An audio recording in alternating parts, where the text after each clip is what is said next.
আমার পেছনে ঠিক রয়েছে সমুদ্র, আর এই যে নদী মোহনা, দুটোই এক জায়গায় হয়েছে। আপনাদের সকাল সকাল এখানে নিয়ে চলে এলাম বৃষ্টির মধ্যেও। এখানে সমুদ্রের কাঁকড়া, এই যে কাঁকড়া রয়েছে, ওখানে চিংড়ি, ইলিশ বড় বড়। হোটেল থেকে বেরিয়ে গেলাম গলির মধ্যে, বেশ ভালো নিরিবিলির মধ্যে। বাদিকে গেলে মোহনা।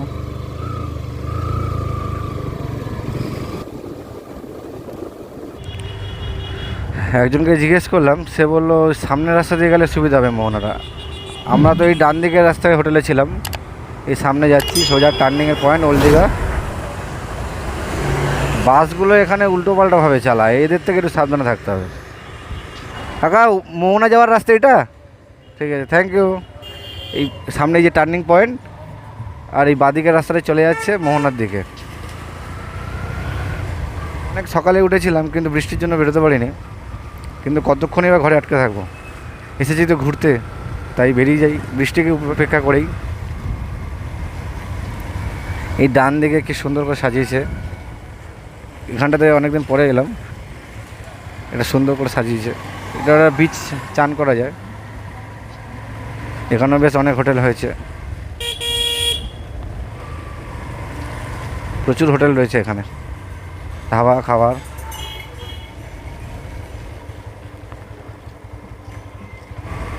বৃষ্টির ওয়েদারে দীঘা খারাপ লাগবে না, ভালোই লাগবে, কিন্তু কন্টিনিউ বৃষ্টি হলে অসুবিধা হয়ে যায়, বাইক চালাতে হোক বা কোথাও যেতে হোক।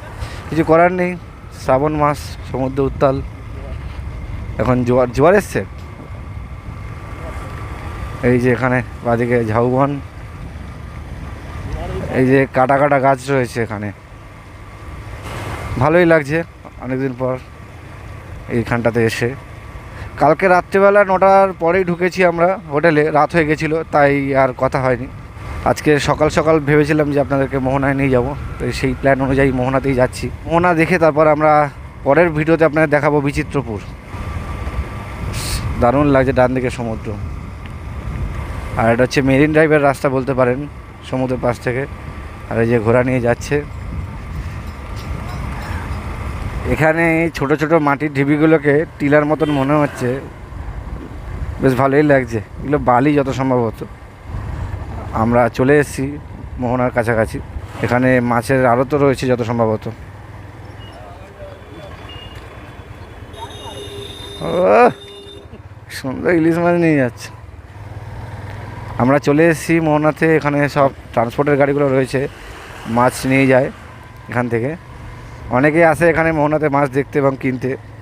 চলুন, সামনে বললো মাছের আড়ত, এবং মোহনাটা আরেকটু এগোতে হবে।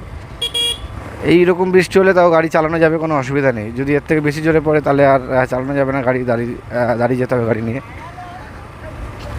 অনেক দিন পর এলাম মোহনাতে। এর আগে যখন এসেছিলাম তখন ওই দিকের রাস্তা দিয়ে এসেছিলাম, এটা নতুন রাস্তা মেরিন ড্রাইভের করে দিয়েছে, তাই জন্য জিজ্ঞেস করে আসতে হলো। এবার চিনতে পেরে গেছি, অনেকদিন পর আসলাম। এই যে মোহনা, মানে মাছের আড়ত, সামনে গেলে মোহনারই। অনেক লোক আসে মোহনায় মাছ দেখতে। চলুন আপনাদেরকে একটু মাছ দেখাই। এখানে সাইড দিয়ে অনেকে মাছের দোকান নিয়ে বসেছে, ইলিশ মাছ, পমফ্রেট। চলুন আপনাদেরকে একটু দেখিয়ে দিই।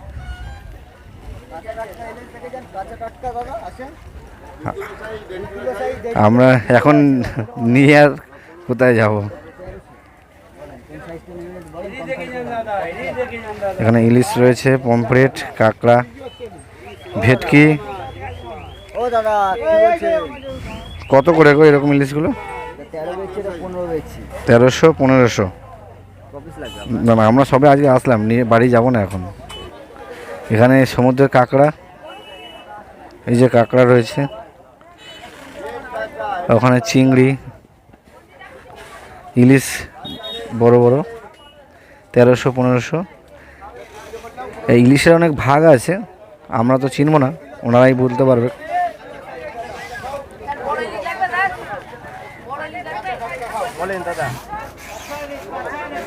মোহনাতে পুরো ইলিশ উঠেছে, প্রচুর প্রচুর ইলিশ।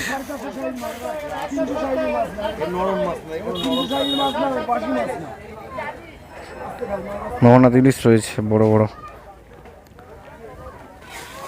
গাড়া দেওয়া গাড়াগুলি করলে আমরা দেখি নিয়ে যাবে।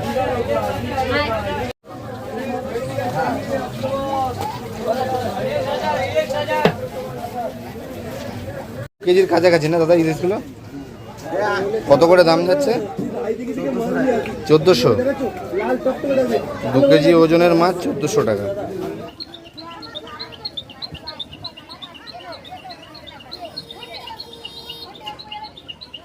আমরা রয়েছি এখন মোহনার আড়তে।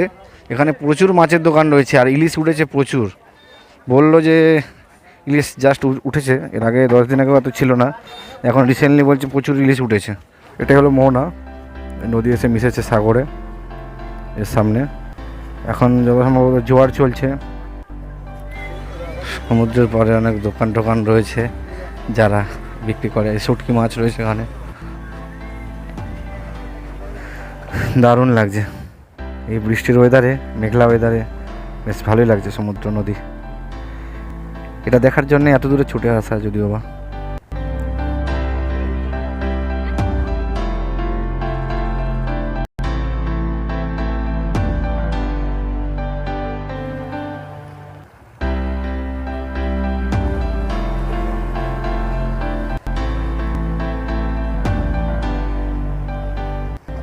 এখানে এরকম বোল্ডার ফেলা রয়েছে যাতে ঢেউ আসলে ঢেউটাকে ভেঙে দেওয়া যায়।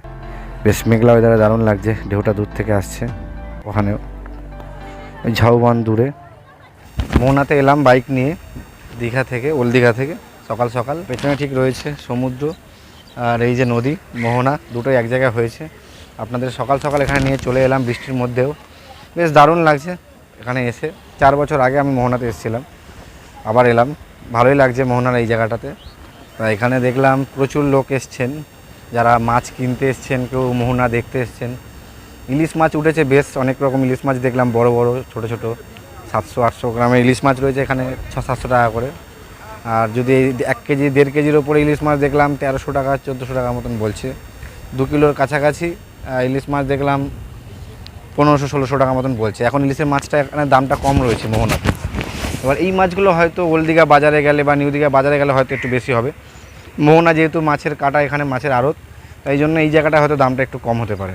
এই যে নদীটার সামনে আমরা দাঁড়িয়ে আছি, এই নদীটার নাম নাকি চম্পা নদী। আর ওপারে শঙ্করপুর দেখা যাচ্ছে, এখানে একজন মাছও ধরছেন আর দূরে একটা ট্রলার আসছে।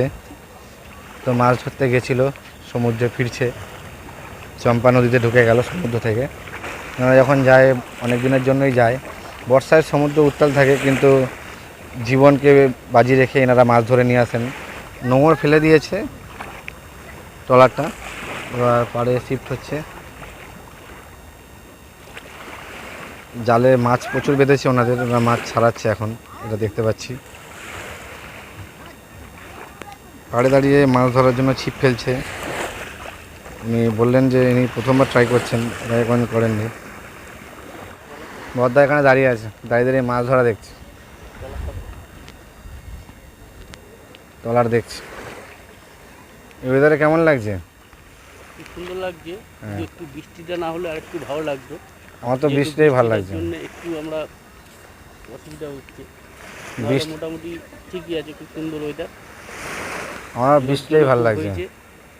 কিছুক্ষণ সময় কাটিয়ে এবার আমরা বেরোবো। আপনাদের যদি ভালো লেগে থাকে এই ভিডিও, অবশ্যই চ্যানেলটিকে প্লিজ সাবস্ক্রাইব করে বেল আইকনটি ক্লিক করে দেবেন, যাতে পরবর্তী ভিডিও নোটিফিকেশান আপনার কাছে পৌঁছে যায়। আর কোনো কিছু জানার থাকলে অবশ্যই কমেন্ট করে জানাবেন।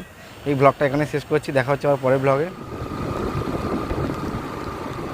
এখানে বিচিত্রপুরে এই বোট সাফারি করতে হলে, ম্যানগ্রোভ যেতে হলে জল থাকাকালীন আসতে হবে, সকাল সকাল আসতে হবে।